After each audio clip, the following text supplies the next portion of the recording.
So yun nga guys, na nagising tayo tanghali na. Gugutom ako. Tara kain tayo. Sheesh! Ulan naman ang ating kaldero. Anong gagawin? Tara magsasaing tayo guys. So kuha tayo dyan ng bigas. Kuha tayo ng bigas yo. Tapos syempre, ang tanggal-tanggal ng kanin. Laman dyan din yan. Hugasan na natin siya. Para sa mga hindi marunong, pwede to.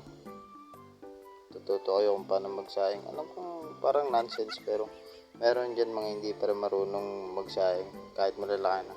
Diba? Dito matututo kayo. Ganyan lang, hugas lang. 3 hugas yan. Tapos syempre, ganyan. Kung ano yung sukat ng bigas sa daliri mo, yun din yung sukat dapat ng tubig mo. Para tamang-tama lang. Tapos yan na, punasan